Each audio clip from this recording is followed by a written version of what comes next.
Good morning, dear student. I am Dr. Mamta Solanki, Assistant Professor. आज का ये video है बीएससी पार्ट फर्स्ट के लिए, जिसमें हम पेपर थर्ड की फर्स्ट यूनिट स्टार्ट कर रहे हैं। इस वीडियो में हम एम्ब्रियोलॉजी के बारे में पढ़ेंगे, ओवरव्यू कि हमें सिलेबस में हमारी क्या क्या है, किस तरह से पढ़ना है हमें। आज हम फर्स्ट यूनिट स्टार्ट करने जा रहे हैं। तो एम्ब्रियोलॉजी जीव विज्ञान की वह शाखा है जिसमें जीवों के परिवर्धन के बारे में स्टडी किया जाता है। और इस यूनिट में हम गैमेट का फॉर्मेशन, किस प्रकार से मेल और फीमेल गैमेट का फॉर्मेशन होता है, फर्टिलाइजेशन और डेवलपमेंट की विभिन्न स्टेजेस, क्लीवेज और ब्लास्टुला गैस्टुला, ये सब हम पढ़ेंगे। तो embryology is a branch of biology concern with the development of new organism. ये एक ग्रीक वर्ड है जो कि दो शब्द एम्ब्रियोज और लोगोस से मिलकर बना है। इसमें जो reproductive cell as a gamete जो होते हैं उनका किस प्रकार से निर्माण होता है, फर्टिलाइजेशन होता है, और एक सिंगल सेल जायगोट का फॉर्मेशन होता है जिसमें कि फर्टिलाइजेशन के थ्रू मेल गैमेट्स और फीमेल गैमेट्स का फ्यूजन होता है और जायगोट का फॉर्मेशन होता है। Then embryo all the way to a fully functioning organism किस तरह से डेवलप होता है उसको हम एम्ब्रियोलॉजी में पढ़ेंगे।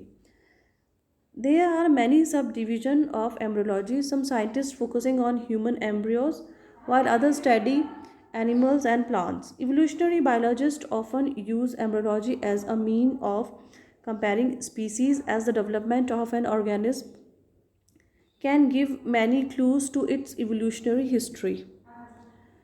Additionally, embryology encompasses the study of congenital disorders that occur before birth, known as teratology.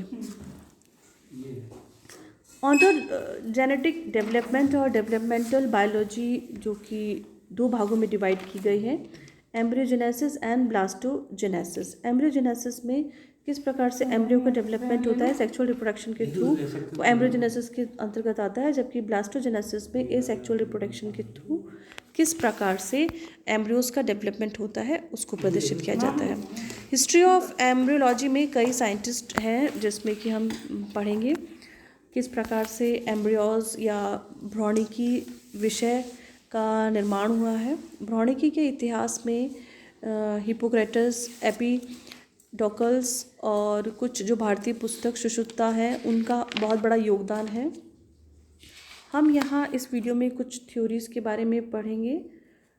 Pre formation theory, theory of epigenesis, Baer's law and biogenetic law, germ layer concept and germ plasm theory. सबसे पहले pre formation theory. कुछ जो scientist हैं, Holland के scientist स्क्वेमेडन जो थे, उनके अनुसार 1637 टू 18 उन्होंने प्रस्तावित किया या उन्होंने कहा कि जो ये एक इस तरह की संरचना होती है जिसमें कि पूर्व रचित भ्रूण या वयस्क का लघु रूप उपस्थित होता है और ये इसके थ्रू ही मेल या फीमेल में कन्वर्ट होता है।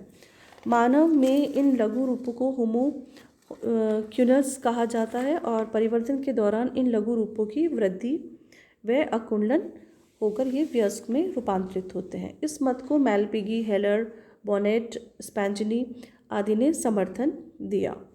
और कुछ जो वैज्ञानिक जैसे कि ओवेस्ट, ल्यूवेनहॉक और आदि जो थे वो स्पर्मिस्ट जैसे कि लघु रूप उन्होंने स्पर्मिस्ट कहा, और कुछ जो वैज्ञानिक थे उनका अकॉर्डिंग जो अंडाणु में ये उपस्थित होते जिसको कि ओविस्ट कहा। उसके पश्चात एक जो दूसरा लॉ है थ्योरी ऑफ एपिजेनेसिस, इसके अकॉर्डिंग वुल्फ जो थे उन्होंने एक पुस्तक लिखी जिसमें उन्होंने बताया कि उन्होंने चिक जो एम्ब्रियो होते हैं उनके डेवलपमेंट की स्टेजेस को पढ़ा, उन्होंने उस पर अध्ययन किया और अध्ययन के फलस्वरूप उन्होंने बताया कि इस प्रकार से कोई प्री फॉर्मेशन संरचना नहीं होती है जिसको कि ओविस्ट और स्पर्मिस्ट कहा गया था। ऐसे किसी प्रकार की कोई संरचना नहीं होती है। उन्होंने भ्रूण के निर्माण की विभिन्न स्टेजेस को देखा और उन्होंने एपिजेनेसिस की थ्योरी का समर्थन किया। नेक्स्ट जो है बेयर्स लॉ। बेयर्स जो हैं वो भ्रूणिकी के जनक कहलाते हैं और बेयर ने बताया कि प्राणियों में बड़े समूह के सामान्य लक्षण भ्रूण में अपेक्षाकृत पहले प्रकट होते हैं तथा प्राणी के विशिष्ट लक्षण परिवर्तन में बाद में उपस्थित होते हैं। ये बेयर्स लॉ के नाम से या उनकी जो थ्योरी है उसको बेयर्स लॉ कहा जाता है। नेक्स्ट है पुनरावर्तन सिद्धांत या जाति अपवर्तन नियम, जिसको कि बायोजेनेसिस लॉ कहते हैं। ये जो लॉ है ये मूलर व हैकल ने बेयर के नियम को जैव विकास के दृष्टि से व्याख्या की और पुनरावर्ती सिद्धांत प्रस्तुत किया।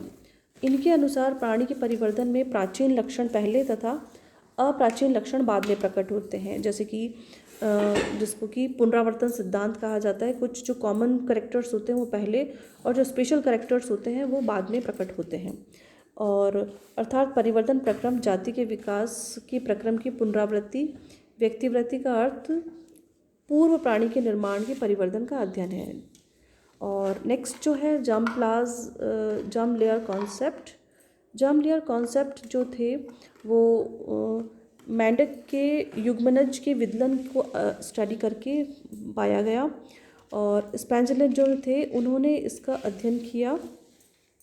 इन्होंने जर्म लेयर कॉन्सेप्ट को बताया और इनके अकॉर्डिंग जनन स्तरों के परिवर्तन का अध्ययन किया, जिसमें इन्होंने जो जर्मिनल एपिथेलियम होती है उसके द्वारा गैमेट्स के फॉर्मेशन को बताया। उसके बाद जर्म प्लाज्म थ्योरी जो कि विजमैन द्वारा दिया गया था, जनन द्रव सिद्धांत भी कहते हैं इसको।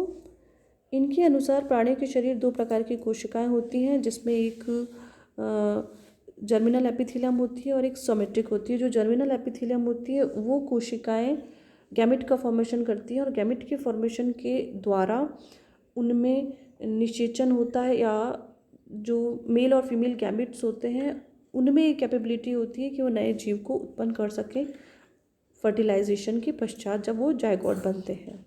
ये जो सिद्धांत था विजमैन का था।